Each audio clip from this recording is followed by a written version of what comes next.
আমি বলছি না নর্থ বেঙ্গল বিউটিফুল প্লেসে ভরপুর, but this is totally wrong line, because north Bengal মানেই বিউটিফুল প্লেস। আর নর্থ বেঙ্গলের পাহাড়গুলো তাদের প্রেমে পড়তে বাধ্য করবেই, তো করবেই বস, করবেই।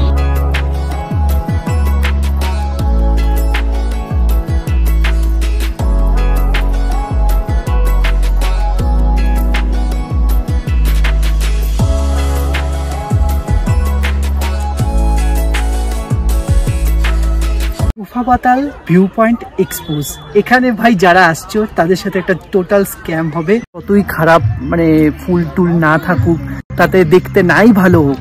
রাস্তায় যেতে যেতে কিন্তু কিছু অফবিট জায়গা দেখতে পাই, আর সেগুলো দেখে মনে হয় পুরো ছবির মতো দেশ গাইস। আমাদের নর্থ বেঙ্গলটা কি মনে হচ্ছে পুরো ছবির মতো জায়গাগুলো, মানে একদম পেন্টিং এ যেরকম করা থাকে সেম টু সেম। আমি আর এস you watching travel uncut, so let's start and let's enjoy trending view point. পাহাড় আর ফুলের ম্যাগনেস কতটা পাবো জানি না। শিলিগুড়ি থেকে সুকনা ক্রস করে তারপরে এসে এই জায়গা থেকে রাস্তাটা দুদিকে ডিভাইড হয়ে যাচ্ছে। রাইট সাইডে যাচ্ছে কার্শিয়াং, আর সোজা লেফট সাইডটা যদি ধরো, যে দেখো আমার এখানটার থেকে দেখে নাও, তাহলে মিরিকের যে রাস্তাটা সেই রাস্তাটা হয়েই তোমাদের সোজা সোজা একদম চলে যেতে হবে। কিছু দূর আগানোর পর তারপর তোমাকে লেফটে টার্ন নিতে হবে। এখানে ওয়েলকাম টু মিরিক লেখা আছে, মিরিক রোডে এন্ট্রি করে যাবে। এরপরেই সামনে চলে আসবে দুধিয়া, আর এখান থেকে পাহাড়ের অমায়িক বিউটিটা তোমরা চোখে দেখতেই পাবে। এরপরেই আমরা চলে এসেছি আপার দুধিয়ার, এখান থেকেই সেই পাহাড়ের সুন্দর বিউটিটা চোখে পড়ার সাথে সাথে গরমের যে ফিলটা ছিল সেটা ভাই আমার মন থেকে চলে গেছে। ব্রিজটা দিয়ে যাওয়ার সময় খরস্রোতা নদীর যে জলের আওয়াজ সেটা আমার কানটাকে তৃপ্তি করে দিচ্ছে। দেখো মাউন্টেন্সের মজা কিন্তু কাচের এসিওয়ালা গাড়িতে বসে না। মাউন্টেন্সের মজা নিতে গেলে বাইক রাইডের সাথে এনজয় করতে হবে মাউন্টেন্সের ভাইবসটা। আর এই যে জায়গাটা মানে ফুল আর পাহাড়ের ম্যাডনেস বলার জায়গাটাতে যেতে যেতে পথে একটা শিব মন্দির দেখতে পেলাম, আর মন্দির দেখার পর পাহাড়ের যে প্লিজেন্টনেসটা মনের মধ্যে কাজ করে সেটা আমি তোমাদেরকে ব্লগের থ্রু কতটা প্রোভাইড করতে পারছি জানি না, বাট আমি ভিতরে ঢুকে ভাই ভগবানের দর্শন করবই। হর হর মহাদেব। আর এই জায়গাটা নিশ্চয়ই আমার ব্লগে তোমরা অনেকবারই দেখেছো, মানে এখানে আমি একবারই ভিজিট করছি, অনেকবার না, আগের ব্লগে কোনো একটা ব্লগে দেখেছো, তাও আর একবার দেখে নাও যারা ভাই এই প্লেসটা দেখোনি। মিরিক যাওয়ার রাস্তাতেই পড়ে, ওই টিংলিং ভিউ পয়েন্টের কিছুটা আগে পড়ে এই জায়গাটা।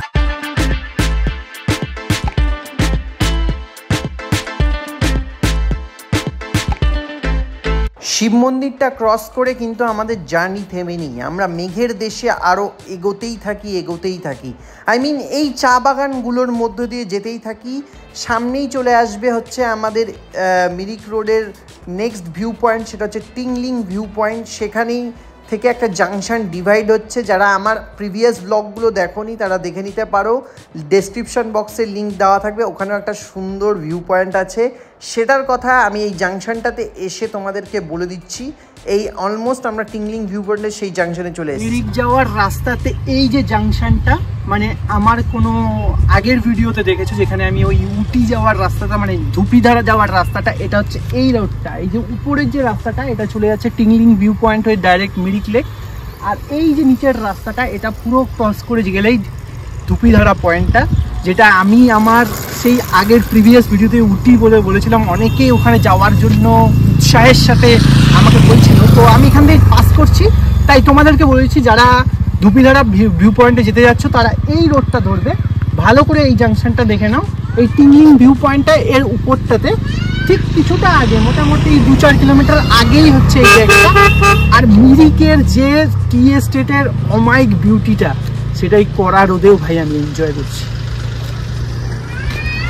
এরপর চলতে থাকি সোজা সোজা, আর পাহাড়ের অমায়িক বিউটি দেখতে দেখতে আমরা পৌঁছে যাই অলমোস্ট মিরিকের কাছাকাছি। এই যে আমার বাঁ দিকে দেখতে পাচ্ছ এটাই হচ্ছে পাশে মিরিক লেক, কিন্তু আজকে আমাদের ডেস্টিনেশন মিরিক না, মিরিকের একটা অফবিট জায়গা যেটা ফুল আর পাহাড়ের ম্যাডনেসে ভরপুর জায়গা। তো মিরিক পার করে আমরা এগোতেই থাকি সোজা সোজা, আর থামাথেমি নেই। अक्सर तेरी गलियों में रुक जाता हूँ, महसूस करता हूँ वहाँ तुझको। ছবির মতো দেশ যেটাকে বলে সেটা হচ্ছে আমার ব্যাকগ্রাউন্ডটা, জাস্ট ও মাই বিউটি একটা। রাস্তায় যেতে যেতে এই জায়গাটা পেলাম, মানে ওই তোমার গুফা পাতাল যে ভিউ পয়েন্ট আছে তার আগে এই জায়গাটা গোল পাহাড় যে আছে ভিউ পয়েন্ট, মুমকের ডেস্টিনেশনগুলো, সেগুলোর রাস্তাতে ভাই ছবিতে যেরকম ড্রয়িং করা হয় ঠিক আমার ব্যাকগ্রাউন্ডটাও সেই। আর এখানে পাতাল ভিউ পয়েন্টের কিছুটা আগেই এই একটা স্পট পড়বে, এটাতে অবশ্যই ঢুকো, গোল পাহাড় বলে এই জায়গাটার নাম। আর এই জায়গাটার বিউটিটা জাস্ট নেক্সট লেভেল। ভিতরে চলো, আরও সুন্দর জায়গাটা। আর মিরিক মানেই কিন্তু চা বাগানের অপূর্ব সৌন্দর্য, পাহাড়ের সাথে চা বাগানের যে একটা খেলা, সেটা মিরিক শহরে গেলেই তোমরা বুঝতে পারবে। মানে উফ, কি লাগছে বস, কি লাগছে। দুটো রাস্তা হচ্ছে, একটা তোমার এখান থেকে এসে এইটা দিয়ে পুরো হেঁটে উপরে উঠতে হবে, আর একটা আছে এই রোডটা দিয়ে পুরো কন্টিনিউলি যেয়ে সামনের রাস্তাটা এখনো যাইনি, দাঁড়িয়ে আছি এখানে, আমরা একটু টিফিন করে নিলাম, দেন এই রাস্তাটা দিয়েও কিন্তু তোমরা যেতে পারবে। তাদেরকে এতক্ষণ যেই পাহাড় আর ফুলের ম্যাডনেসটার কথা বলছিলাম সেই জায়গাটায় পৌঁছে গেছি, এবং সেই জায়গাটা কিন্তু পৌঁছালেই হবে না, চড়াই করে, আই মিন ট্রেকিং করে উঠতে হবে সেই জায়গাটাতে, অনেকটাই চড়াই করতে হয়। আমি একটু রাস্তাটায় কনফিউশন ছিলাম, বাট ওটা দিয়ে আমি যাইনি, ওটা বুঝতে পারছিলাম না কোন দিক দিয়ে, আমি ভাই সোজা সোজা রাস্তাটা ধরে নিয়েছি, আর এই রোডটা দিয়ে উঠতে হবে, এই রাস্তাটা দিয়ে, ওইখানটার থেকে এসছি, এটা দিয়ে পুরো এখন উঠবো। চলো। আমি তোমার ঘরে থাকি একা বসে, আমি তোমার সুরে থাকি অনেক দূরে, তুমি অচিন দেশে খোঁজো আমায় শেষে, আমি অবুঝ পাখি ওই তোমার রাতে। মুহূর্তে আমি দাঁড়িয়ে আছি ফেসবুক ইউটিউবে ভাইরাল হওয়া সেই ট্রেন্ডিং স্পটটা গুফা পাতাল ভিউ পয়েন্ট, যেটা অলমোস্ট নেপালে, হ্যাঁ এটা তো নেপাল বর্ডারের কাছাকাছি, তাই নেপালের ফ্ল্যাগ উঠছে, বাট এখানকার ফুল ভাই টোটালি ড্যামেজ।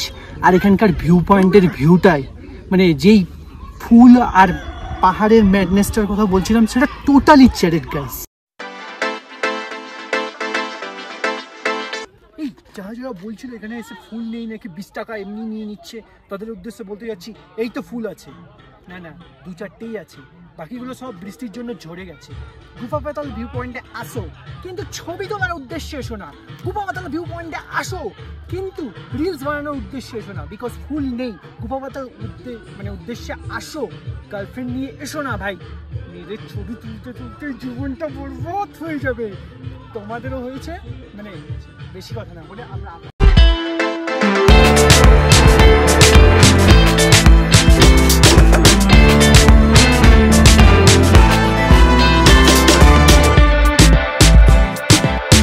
ফুল থাকুক বা না থাকুক, ক্লাইমেটটা তো ভালো। 20 টাকা দিয়েছো ঠিক আছে মানছি, বাট এখানে এসে প্লিজেন্টনেসটা তো ফিল করতে পারছো। আর এই জায়গাটায় এসে পাহাড়ের যে বিউটি, অমায়িক বিউটি, সেটা তো এনজয় করতে পারছো। বিশ্বের প্রখর রোদ থেকে বাঁচতে ভাই এইসব জায়গাগুলো একটা অক্সিজেন যোগায়। যতই খারাপ মানে ফুল টুল না থাকুক, তাতে দেখতে নাই ভালো হোক, হার্টটা টাচ করে, বিকজ জায়গাগুলোর ভাইবসটাই এরকমই হয়। এখানে এসো, একদিনের জন্য এসে কিছু কয়েক ঘন্টা টাইম স্পেন্ড করাটা যেতেই পারে, যদি বাড়ির কাছে হয়। শিলিগুড়ি থেকে এই জায়গাটার ডিস্টেন্স অলমোস্ট 56 to 60 কিলোমিটার হবে, খুব একটা দূরত্বে নয়, বাট ভালো জায়গা, ঠান্ডা জায়গা, এসির হাওয়া, ন্যাচারাল এসির হাওয়া খেতে ভাই আমি এখানে এসেছি। আমি এখানে ফুলের সাথে ছবি তুলতে আসিনি, এসেছিলাম পাইনি। জানি না কেন এখানে একটাই জানলা খুলে রেখেছে বস।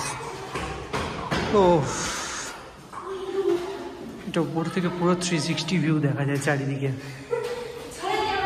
এই এরিয়াটাতে পুরো 360 ভিউ।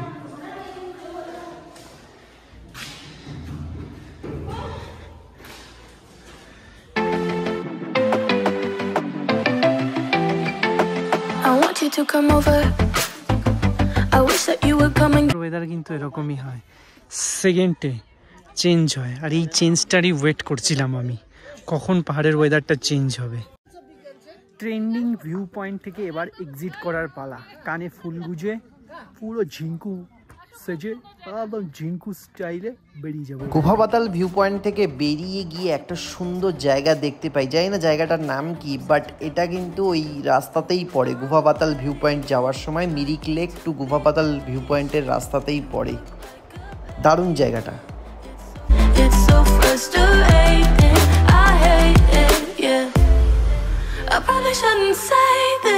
ভিউ পয়েন্টটা কিন্তু মিরিকের খুবই কাছের একটা ডেস্টিনেশন। এখানে যেতে একদমই টাইম লাগে না, বাট এক্সপোজ যেটা আমি করে দিয়েছি এখানে এখন একদমই ফুল নেই। আর রাস্তাটা ফুললি প্রথমেই ব্রিফলি ডিসকাস করে দিয়েছি কোথা দিয়ে যেতে হবে, চলে যাবে। এই মুহূর্তে আমি মিরিকে দাঁড়িয়ে আছি, মিরিকে খাওয়া দাওয়া করে বাড়ি যাওয়ার উদ্দেশ্যে রওনা দিচ্ছি। আর বেশি কিছু দেখার নেই, মিরিকে একটা লেক রয়েছে, চলো কাটো কাটো।